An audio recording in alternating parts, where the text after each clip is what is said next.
আল্লাহ তাআলা ক্বালা শেফা ফি সালাসাতিন, তাহলে শেফা হলো তিন জিনিসের মধ্যে। শরবত আসলে কি হলো?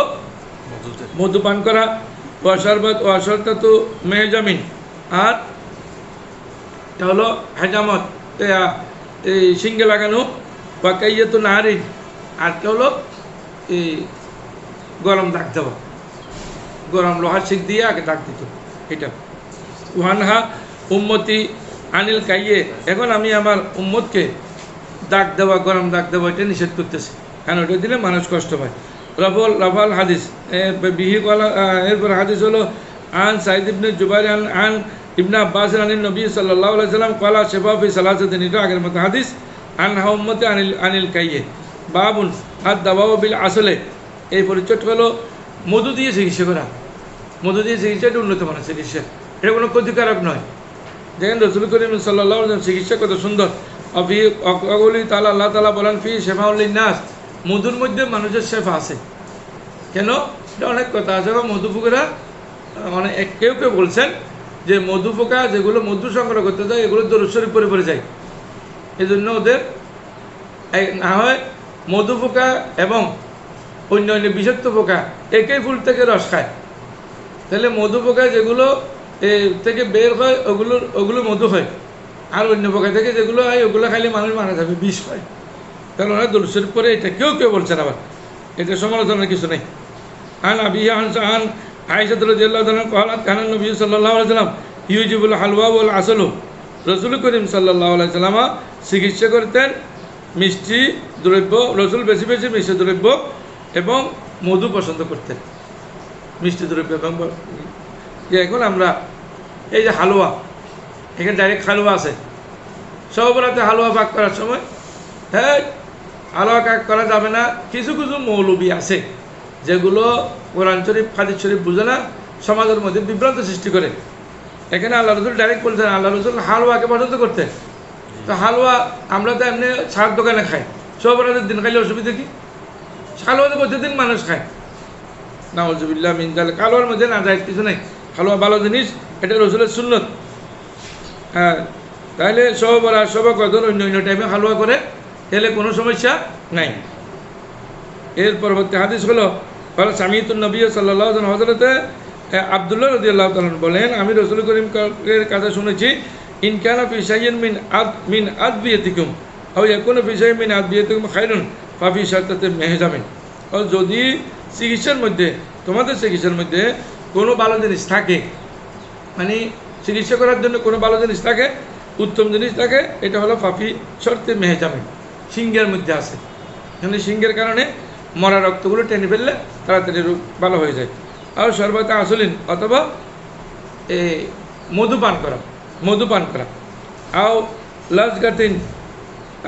লজগাতিন বেনারিন, অথবা আগুনে জ্বলছে দেওয়া, মানে আগুন দিয়ে দাগ দেওয়া। তওয়াফিকুদ্দা, এগুলো রোগের একেবারে অনুযায়ী চিকিৎসা, রোগ অনুযায়ী চিকিৎসা, রোগের অনুকূলে। আমা ওহিব্বু আন আক্তাবিয়া, কিন্তু এখন রাসূল করিম বলেন আমি দাগ দেওয়াইটা পছন্দ করি না, দাগ দিও না, এখন দাগ দেওয়া ভালো না। আর বর্তমান চিকিৎসা বিজ্ঞানও ফোড়া রোগী অনেক কঠিন, ইলেকট্রিকে অন্য কোনো কানে পুড়ে গেলে গড় জ্বলে গেছে, এখানে পুড়ে গেছে, এই রোগীগুলো ভালো করা অনেক কঠিন। যদি বেশি পুড়ে যায়, মানে 80% 70% পুড়ে যায়, 60% পুড়ে যায়, এগুলো বাঁচে না, মরে যায়।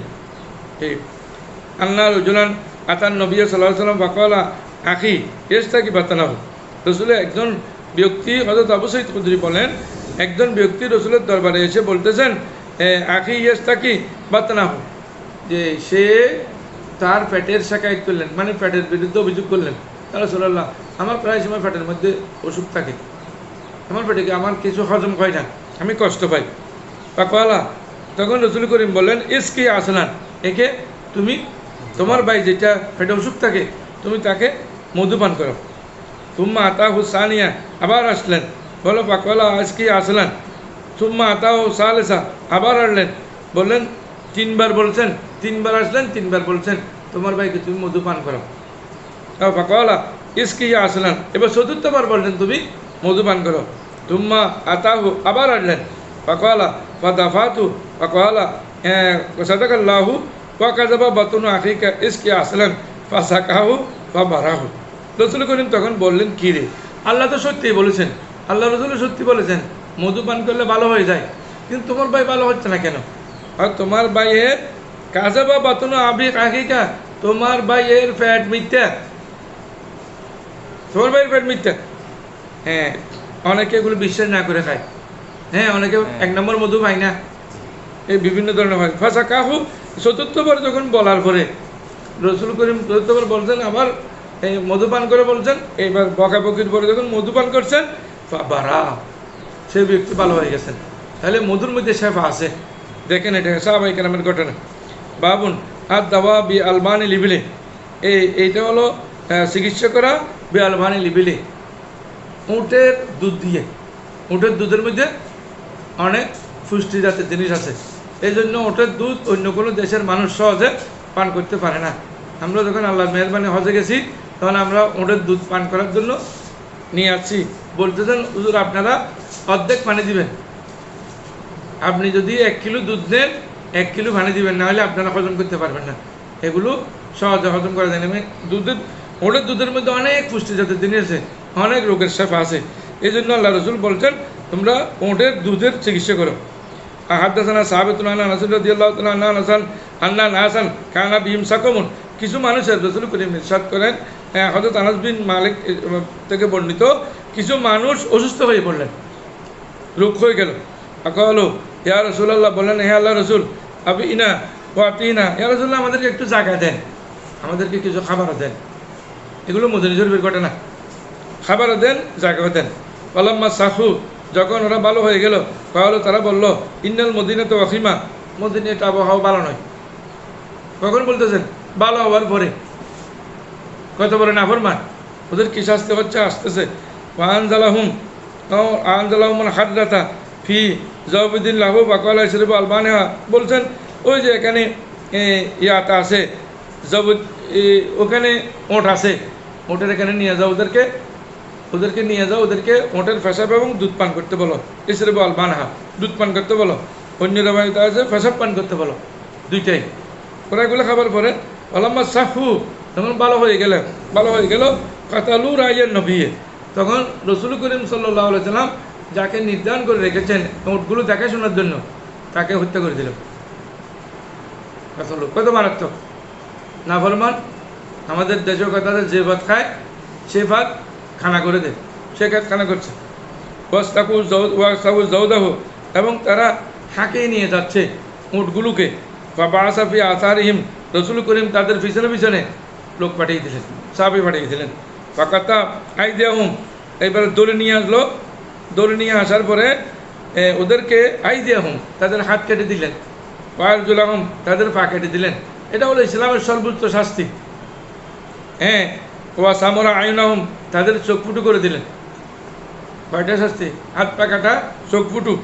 ফারাইতুর রজুলা মিনহুম একদমু আল আরদা বিলিসানিহি হাত্তা ইয়ামুতা, দেখলাম ওদের থেকে একজন মানুষ মাটি কামড়াচ্ছে, মাটিতে পরে কামড়াচ্ছে, মাটি কামড়াইতে সে মারা গেল। পয়লা সালামুন বালাগানি, এটা আমার কাছে পৌঁছেছে। আন্নাল হাজ্জাজা পয়লা আনাসুল হাদ্দাসানি বেআসাদ্দ উকুবাতিন আকাবাহুল্লাহ, এইটা হলো সবচেয়ে বেশি শাস্তি যেটা রাসূল করিম দিয়েছেন। কেন? হাদ্দাসা ও বেহাজা, এটা যখন তার কাছে বলছেন, বা বালাগাল হাসানা, হযরত হাসানের কাছে এই ঘটনা বললো। আকাল অদিত আন্নাহুল্লাহ ইউহাদ্দিসু, যে এটা আমার কাছে খুব ভালো লাগতো যদি আমাকে এই ঘটনাটা না বলতেন। মানে এমন শাস্তি আর কাউকে দেননি। এখানে এই হাদিসের সাথে অন্য হাদিসের মিলিত হবে। আমরা এর আগে হাদিস পড়েছি, এরা এটা খাবার পরে যখন মদিনা শরীফে যাওয়ার পরে, মদিনা শরীফের প্রথম নাম ছিল ইসরা, ওখানে গেলে ফ্যাটফুলের রোগ হয়ে যেত। এখানে ফ্যাটফুলের রোগ যখন হয়েছে, আল্লাহ রাসূল বলছেন এগুলো সৎকার উটের দুধ এবং পেশাব পান করা। ভালো হয়ে যাওয়ার পরে ওরা প্রথমে আল্লাহ এবং রাসূল দুর্গীয় হয়ে গেল, ইমান বাদ দিয়েছে। ইমান নেওয়ার পরে আবার আল্লাহ এবং রাসূল দ্রোহী হয়েছে, বাদ দিয়েছে। তো প্রথম ইমান ত্যাগ করছে, তারপর আল্লাহ এবং রাসূলের বিরোধী হয়ে গেছেন। তারপর করলো সৎকার উট, রাষ্ট্রীয় সম্পদ, হ্যাঁ, সরকারি নিয়ন্ত্রণাধীন উটগুলো, যেগুলো গরিব দুঃখী মানুষের খাবার, গরিব দুঃখী মানুষের সম্পদ ওগুলো নিয়ে যাচ্ছে, মিসকিনদের সম্পদ নিয়ে যাচ্ছে। এই 3 কারণেই শাস্তি দিয়েছে। আর কেউ যদি এখানে অতি, আমাদের দেশে বলে অতি নেখাই, যে অতি নেখাই যদি কেউ বেরো যায়, এত শাস্তি ইসলামে কেন দিল এটার উত্তর আপনি এখন আমি দিয়ে দিলাম। অন্য হাদিসের সাথে এটা মিলাইতে হবে। এটা আল্লাহ দ্রোহী হওয়া, নবীদ্রোহী আল্লাহ দ্রোহী হলে তোকে শাস্তি দিতে হবে, সর্বোচ্চ শাস্তি। একটা, দুইটাই বেইমান হয়ে গেছে। 3 নম্বর হলো তারা সদকা নোট নিয়ে যাচ্ছে। এই জন্য আল্লাহ রসুল এতগুলো শাস্তি দিয়েছেন। এই শাস্তি কিন্তু আর কাউকে রসুল করিম দেন নেই। হ্যাঁ, তবে আমরা আবার বর্ণনা করতে পারি রসুল তো রহমতুল্লাহ আলমিন এটা কেন দিলেন। হ্যাঁ, রহমতুল্লাহ আলমিন ঠিক আছে, আল্লাহ যে বলছেন ইন্নাল্লাহ ইয়ামুরুকুম বিল আদলি ওয়াল ইহসান, যে ন্যায় পরায়ণ হতে হবে। রসুল করিম সাল্লাল্লাহু আলাইহি ওয়াসাল্লাম এক চুল পরিমাণ ন্যায়ের বাইরে কোনো কাজ করেন নাই, অন্যায় কোনো কাজ রসুল করিম করেন নাই। এই জন্য তো একজন শয়তান বলেছিল কি, ইয়া রাসূলুল্লাহ, এ রাসূল আপনি ন্যায় বিচার করেন। আর তোমার ফারুক বলেন, ইয়া রাসূলুল্লাহ আমাকে অর্ডার দেন, আমি আর গর্দন 2 টুকরা করে দিই। আমি যদি রসুল যদি ন্যায় বিচার না করে, পৃথিবীর মধ্যে ন্যায় বিচার করবে কে? বাবু আর দাওয়া বি আবওয়ালিল ইবলে, দেখেন এইটা হলো পরিচয়টা হলো ওটের পেশাব দিয়ে চিকিৎসা। হ্যাঁ, এটা মশলাটা বলে রাখি, যদি এমন ইসলামী অভিজ্ঞ ডাক্তারে বলে যে আপনি ওটের পেশাব পান করা ছাড়া আপনি ভালো হবেন না, গরুর পেশাব ছাড়া ভালো হবেন না, হ্যাঁ শুকুরের পেশাব ছাড়া ভালো হবেন না, নাউজুবিল্লাহ, এবারে যদি কেউ বলে তাকে, তাহলে ওইটাই হলো যান বাঁচানো ফরজ, যান বাঁচাইতে হবে। হ্যাঁ, অভিজ্ঞ ডাক্তার লাগবে। আবার এমনি ইসলামী নয়, অভিজ্ঞ নয়, অভিজ্ঞ এবং ইসলামী মাইন্ডের দুই